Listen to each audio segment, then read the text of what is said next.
take one. All right, you scan the room first for me, please. Don't be afraid. Hey. And as you see, there are 9 people present on the outside, and I am the 10th person, and I'm working the camera. All right, so today's, as you can see, our speech is about the study of cliches in English language, their meaning, origination, and place in today's society of conversation.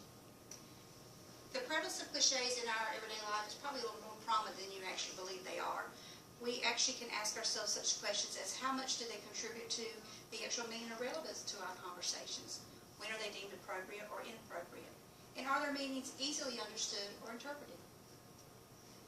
Consider these scenarios. A business office where a diversity of cultures and languages are all blended together as people converse openly. We are at their desk, we're everywhere, and there's different people mixed in the blend.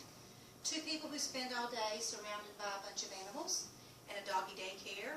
Do they really have to worry about what they say? A group of friends having dinner in a busy local restaurant that serves ethnic cuisine.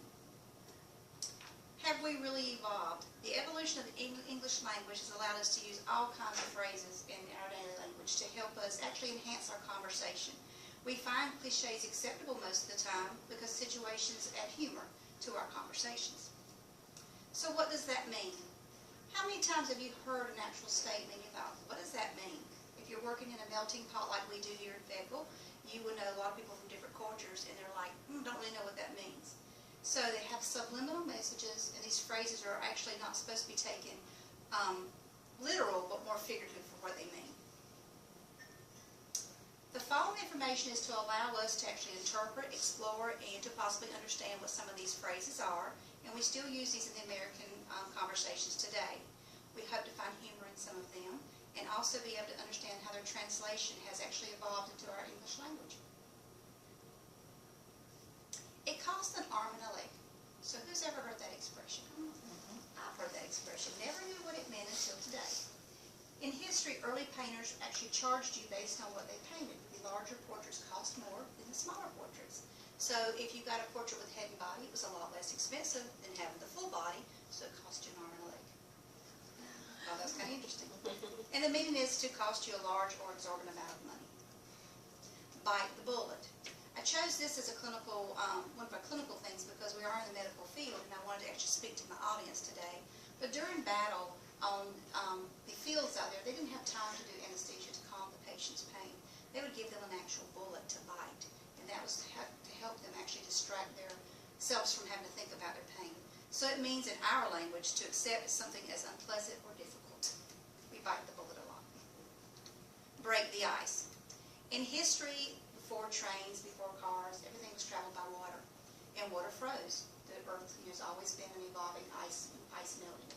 So what we would use was smaller ships to clear the pathway in order for the bigger barges to be able to follow through.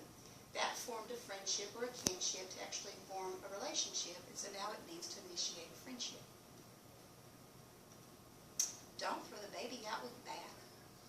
My grandmother said this all the time, and I never really knew what it meant. But in the 1500s, unbelievably, people only took a bath once a year.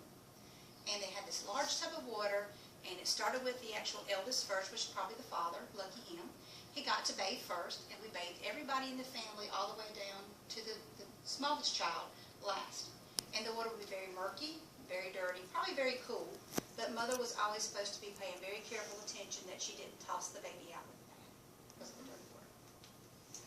Now, for you new nurses, which are working, going to be working probably some night shift, most of you do, when you first start out. There's lots of pleasures about night shift. There's some things that come up about that you should know. And I'm going to be talking about those in a minute, so I want to keep your interest in that. But have you ever heard anybody say that rubbed me the wrong way? In colonial America, when we were supposed to clean the floors, the servants would clean the floors one direction. You had to clean with the grain. If you went against the grain, you would leave marks on your owner's floors. It would not make them very happy. Therefore, it was said to irritate or annoy someone. So Saved by the Bell, the Dead Ringer. This is one of my favorites. I learned a lot about this when I was reading about English history. And back in the early 1500s, actually, we didn't have enough ground in England for people to be actually buried. So you're going to learn some information about this. But in early times, people were buried alive because they really did not know how to determine whether the person was alive or not. So they would put a string around their finger, tie it outside the coffin. Someone would sit in the graveyard at night, and they would listen for the bell ringing. The bell rang, they were supposed to dig that person up. Didn't ring. Graveyard shift followed because of that. They would dig graves open, take the bones to the boneyard, reuse the grave. But inside that, they would see all those scratch marks. So therefore, graveyard shift is the person who works the night shift, looking and listening for the graves. How relevant are they? People say some of the sayings may not have relevance today, but as you see, they really do have a lot of relevance in what we do. You can see Kate Burridge's Weeds in the Garden of Words, or the book, actual dictionary on cliches, that you can actually find some of this information that you want to read about what these sayings actually mean. And often what we speak has been lost in translation. It really has. It's up for us to actually explore those things and see if they're actually appropriate in the setting which we use them. We do not want to violate anybody's culture. In the art of public speaking, you can actually see that it's not recommended that you use cliches at work. And where we live matters because we are in a cultural melting pot, so we need to pay close attention to that also. And looking back, so do we find cliches appropriate in our setting? Probably so. Would we use them during a job interview? Probably not.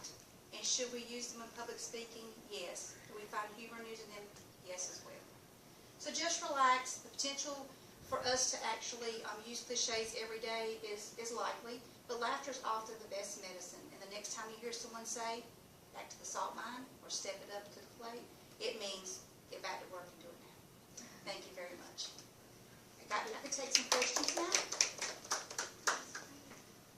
Any questions? Yes.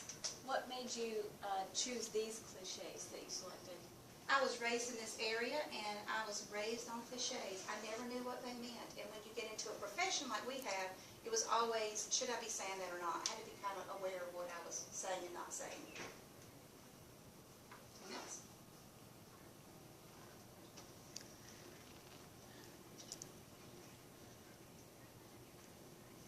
Did you learn anything more about different types of cliches? I did. I learned that I need to be very cautious in the ones that I use regularly because I do work with a lot of people who are from different cultures, and sometimes their translations mean offensive things to them. Yes? And can you tell us one more time the resource where we can find? You can find this couple. We have Miss Burridge's in the Garden of Weeds. It's a really good resource. There's a cliche dictionary you can actually use, and of course with public speaking, all your public speaking novels, especially Stephen Lucas, as he tells you what not to say in public speaking. Thank you very much. I appreciate your time today. Y'all have a good afternoon.